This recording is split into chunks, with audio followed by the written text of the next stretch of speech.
Kasi yun nga akong sabi sa inyo, ang mahirap po kasi dyan, no, itong mga online lending apps ng mga bugok na to, nakarely sila masyado sa kanilang apps.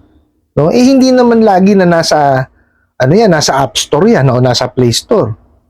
Di po ba? May mga instances na nawawala yan. May nagtanong sa akin, "Good evening, Boss Rai. Lagi po akong nanonood ng mga vlogs mo. Ask ko lang po, paano pag nawala na sa Play Store ang isang Ola? Paano kami magbabayad? Salamat po." Alright, napakagandang katanungan po nito. Pero bago natin sasagutin, imbitahan ko muna sana kayo na pakisuportahan po sana yung aking mga social media accounts sa YouTube, Facebook, and TikTok. Okay? Napakarami ko pong nare-receive na katanungan ng mga ganito, no? Nawala na raw sa Play Store, naka-download daw sa telepono nila, bigla na lang nawala, no? Bakit daw nagkakaganon, okay? Tapos ito nga, kagaya nito, nawala daw sa Play Store, paano daw babayaran? Okay. Ganito kasi nangyayari ngayon, ano? Kasi si Play Store, si App Store, o kung ano-ano pang mga store yan na pinanggagalingan itong mga apps na to, no? Meron ho kasing meron ho kasing sariling policy yan, okay? Ngayon po kasi pagka yan yung isang company, no, pinasok sa apps na sa Play Store yung kanilang apps, no, para ho ma-download, no, ng mga user po nila, no. Meron nung dapat sinusunod na guidelines. Okay, yung apps. Okay, isa na ho doon is kung naalala nyo po, maraming mga apps ang nawala, no, sa Play Store, sa App Store, at saka kung saan-saan pang store na yan. Kasi po, yung may na-detect po na malware. Isa po yon sa dahilan, kaya bigla na lang nawala ho dun sa inyong mga cellphone, no, naka-download siya, bigla na lang nawala, no, tapos hindi na ho siya muna makita sa App Store o sa Play Store. Okay? Tapos meron na rin naman ho, no, na pagka kinu-complain nyo ho kasi, no, pagka gumagawa kayo ng reviews, pagka mababa ang reviews ninyo dun sa app nila, ayan, ano rin ho sila, kumbaga, pine-penalize din ho sila ng Play Store, ng Google App o App Store, kung ano man ho yung pinanggagalingan ng mga apps na yan, no? So, yung penalty ho nila, it's either masuspend sila, no? Or talagang tanggalin dahil nga may mga malisyosong ginagawa, ano? Yun ho yung dahilan kaya sila nawawala. Okay? Yung iba naman ho nakakabalik eh. Okay, nakakabalik ho sila, no? Pero meron din yung isang dyan is yung dahilan kaya nawawala yan sa mga sa mga Play Store, App Store, tsaka Google Store, no? O kung saan man ngang store yan. Pagka po yung kanilang tawag dito, may lisensya ho kasi yung mga yan eh. So kailangan nilang i-renew. Ngayon, pagka yun, hindi nila i-renew sa takdang oras, no? Yun po, isa yun sa nagiging dahilan kaya nawawala po sila dyan sa mga store na yan. Okay? Ngayon, puntahan ho natin, no? Yun pong inyong katanungan na pagka nawala siya sa Play Store, paano siya babayaran? Okay. Siguro ang iniintindi nyo kasi is baka mamaya hindi pumasok yung bayad, which is tama kasi excuse me po, pinaghirapan nyo yung pera na yan no? Okay. Kung nawala po siya sa inyong cellphone, di ba, dinownload nyo siya, nawala po, no, bigla, at nawala na rin siya sa App Store, antayin nyo po siya na mabalik siya dun sa Play Store, App Store, o sa Google Store, o kung saan man store yan. Kasi importante po na lalo na ho kung yung apps nandun yung way para kayo makapagbayad. Kasi may mga ganun po online lending apps na mga bugok, no? Kailangan click nyo yung pay, tapos kukunik yan. Isa pang masama yan, yung kukunik dun sa inyong mga e-wallet. No, kung meron kayong, let's say, GCash, kukunik dun automatic. No, bawal yun. Kasi dapat yun, may permission na hinihingi sa inyo. Hindi po pwede na, pag kinlik mo yun, automatic, magre-redirect sa GCash. Ganun ho nangyayari doon sa iba Iba naman ho sa Maya. Di ba? So, bawal ho yun, no? Pero, yun ho kasi yung pagkakadesign ng kanilang apps. Okay?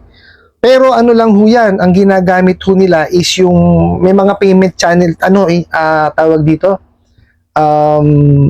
may mga companies ho kasi no, na nagko-connect sa mga payment channels. Okay? Kalimitan niya, ano yan is yung Dragon Pay or yung Dragon Loan, yan ho yung mga pangkaraniwan na ginagamit. Okay? Tapos ito pong si Dragon Pay tsaka si Dragon Loan, nagko-connecta sa 7-Eleven, Maya, GCash, no, sa EasyPay, at saka kung saan pa po, Lazada Pay, kung saan-saan pa pong mga payment channels, no. So siya ho ang nagko-connecta doon, okay?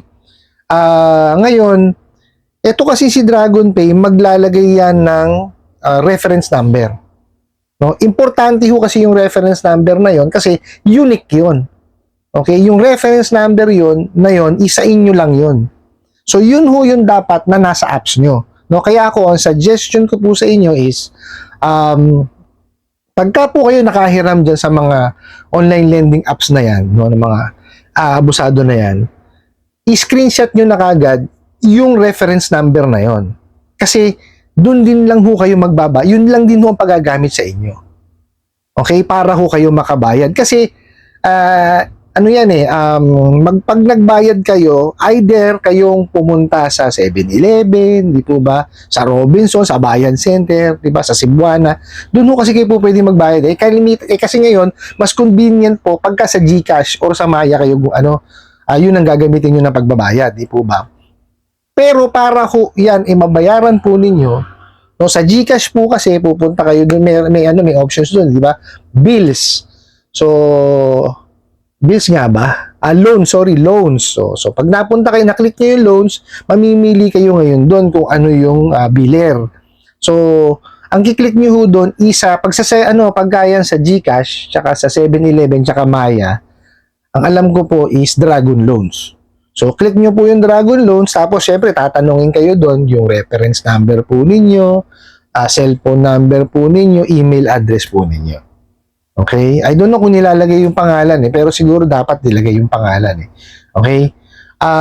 Tapos, tsaka ho papasok sa kanila yung bayad. No? Kaya nga ho, wag ho kayong matakot kung nawala sa Play Store yung inyong apps, no? Yung nahiraman po ninyo, kung meron kayong kopya ng reference number. Okay. Ngayon, kung wala ho kayong kopya ng reference number po ninyo, ay antayin nyo hong bumalik yung yung apps na yon dun sa, sabi nyo, Play Store, o sa Google Store, o sa App Store, kung saan mang store yan. Antayin nyo siyang bumalik, tsaka nyo i-download ulit. Okay, tsaka pa lang kayo makakapagbayad. Kasi ang hirap ho magbayad, kasi may mga nagpapadala ng link Napakahirap ho noon Baka mamaya, pag kinlik mo yun, may malware na naman na pumasok sa'yo. Dinanakawan ka na naman ng information. Di ho ba? Tsaka baka mamaya, hindi ho pumasok. Okay? Isa pa hong option na po pwede nyo hong gawin is, tanungin nyo address nila. O pumunta kayo dun. Dun kayo magbayad. At dapat yan, meron silang mai-produce na resibo sa inyo. Sa mga online lending apps po ito, kaya lang sigurado yan, hindi naman nila ibibigay address nila kasi mga duwag yan.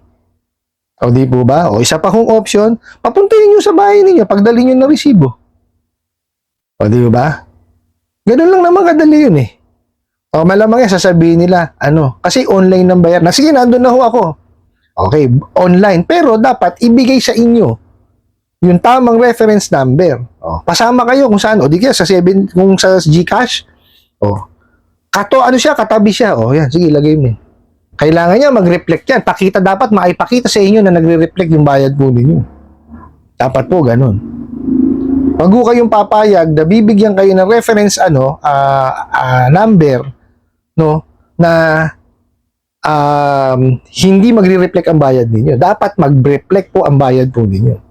No, kaya nga, ang safest way po is, wari nakahiram na kayo, nasa inyo pa yung apps, i-screenshot nyo na po yung reference number. Importante po yan. No, kasi yun lang naman po ang unique number na para sa inyo. Kasi ang tawag dun yata is lifetime ID nyo. Okay? So, yun ho lagi nyong gagamitin tuwing nanghihiram kayo sa mga bugok na yan. So pagka doon kayo, yun ang ginamit yung ID na yon, ibig sabihin, sa inyo yun. Pag nagbayad kayo, papasok sa kanila ngayon yung binayad nyo. Okay, so, importante ho yun na dapat alam ninyo yung inyong reference number o yung inyong lifetime ID. No? Kaya ho, kung ako sa inyo, kung meron kayong, ngayon, existing loan, screenshot nyo na po. Kasi pagka in-screenshot nyo yan, alam nyo na safe na kayo. Na, pagka kayo nagkapera, binayaran yung utang nyo, doon kayo magbayad sa reference number na yon o sa lifetime ID na sinasabi nga nila. No, wag ho kayong magkiklik ng kung ano-anong link or let's say pinadalang kayo through email. Ito yun, nako, mahirap po yun. Napakahirap po ng na yon na sabihin na dun kayo magbabayad. Apps po yan. Pakakatandaan nyo po, apps yan. Kasi po ang apps, sila, kumbaga, ang reliance nila is dun sa kanilang apps. Okay? So, lahat ng information nasa apps. Unlike po yung iba kasi, no? Even yung traditional, ini-email sa inyo. No? May kopya kayo ngayon through email. Diba? So, babalikan nyo lang email nyo, makikita nyo na kagad doon. Di po ba? Ito kasing mga app-based, talagang nakarely lang sila doon sa kanilang mga apps. So, pagka ngayon nawala yung apps nila, dyan sa mga Google Apps, Play Store o kung ano-anong App Store na yan, no? Nahihirapan na hong magbayad yung iba. Okay? Actually, yan ho nagiging dahilan kaya hindi nakakabayad. Gusto mo magbayad, kung wala na ho sa sa Play Store o kung sa amang store yan, hindi sila makapagbayad kasi nga ho natatakot sila. Which is dapat lang naman talaga kayong matakot kasi hard-earned money niyo yan. Di ba? Huwag kayong basta-basta na na bayad lang ng bayad. Kuwari, may pinadala sa inyo, kiklik nyo, hindi ho. Kasi yun nga akong sabi sa inyo, ang mahirap po kasi dyan, itong mga online lending apps ng mga bugok na to, nakarely sila masyado sa kanilang apps. No? Hindi naman lagi na nasa App Store yan o nasa Play Store. Di po ba? May mga instances na nawawala yan. No? Kaya, dapat kasi yan, simultaneous yan eh. Nag-i-email din naman. Total, kinukuha nyo rin naman ng email address. Diba? Di mag-send kayo ng email sa kanila. Na ito yung reference number nila. Simultaneous. Diba? So, ngayon, yung kliyente, pag nakita sa apps niya, i-compare niya dun sa email, pagkaparehas, yun yung reference number. Diba? Kasi mahirap magtiwala ngayon, lalo to sa mga bugok na online lending apps na yan, puro luko-luko yan. Puro magnanakaw yan. Malay ba natin kung kanino mapupunta yan? Diba? Hindi mo masabi. Diba? Kaya iba yung ingat po. Kaya sa ako, lagi ko sinasabi sa inyo, kung hindi naman kailangan mangutang, hindi nyo naman kailangan talaga, huwag kayong manghihiram dyan sa mga abusadong online lending apps na yan. Kasi dyan masisira ang nyo. Oo, nandun ako. Mabilis sila magpahiram talaga. 5 minutes. Totoo yan. Kaya lang po, pagka sumablay kayo sa pagbabayad, ayan na. Diyan na magsisimula, yung dilubyo ng buhay po ninyo.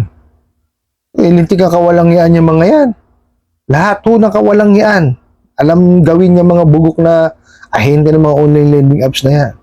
Kasi nga, mga bobo. Walang alam yan kung di magbasa ng script. Pagka nawala sa script, magagalit na lang. Ay, Mariosit. Ako, lagi ko sasabihin sa mga sa mga abusadong online lending apps na ng mga ahente. Mag-concentrate kayo sa paniningil, hindi yung ipapahiya niyo yung kliyente ninyo. Hindi walang kinalaman doon sa conversation. Di ba? I-shame mo kung ano-ano sinasabi niyo pa eh. Mag-concentrate kayo doon sa paniningil. Mag-concentrate kayo doon sa options na pwede niyong ibigay, hindi yung ipapahiya niyo, mumurahin niyo. Diba? Paano kayo babayaran na maayos? Di ba? Sablay-sablay na nga yung apps ninyo eh. Diba? Pawala-wala sa Play Store o kung ano-ano store na yan, diba? Tapos kayo ganyan pa maningil. Ano mangyayari sa inyo niya? Anong klaseng negosyo yung ginagawa ninyo? Diba? Puro kayo bugok. Talagang mga bugok kayo. Malintik kayo. Yung sa nagpadala ng mensahe, antayin nyo po. Antayin nyo pong bumalik yung apps doon. Sa Play Store na yan. tsaka nyo i-download ulit, tapos magbayad kayo. Yun lang ho ang maiano ko sa inyo. Di kaya, yun nga, sabi ko kanina, tanungin yung address, puntahan ninyo, which is malabong mangyari yun. O di kaya, papuntahin nyo sa inyo, magdala ka mo yung resibo. Malabo rin mangyari yun. Di ba? So, ang talagang best solution dyan, para safe po yung pera po ninyo, antahin nyo yung yung apps lumabas ulit dyan sa sa Play Store na yan, para ho makabayad ho kayo. Ano po? I hope nasagot ko po itong katanungan na to at sana po yung makatulong. Maraming salamat po sa inyong walang sawang pagsuporta at panonood sa aking mga videos. Maraming salamat po sa inyong pag-like, pag-share, pag-comment at pagtatanong. And kunin ko na rin po itong opportunity na to, na imbitahan po sana kayo na pakisuportahan po sana yung aking mga social media accounts sa YouTube, Facebook, and TikTok. Hanggang sa muli po, yun lang.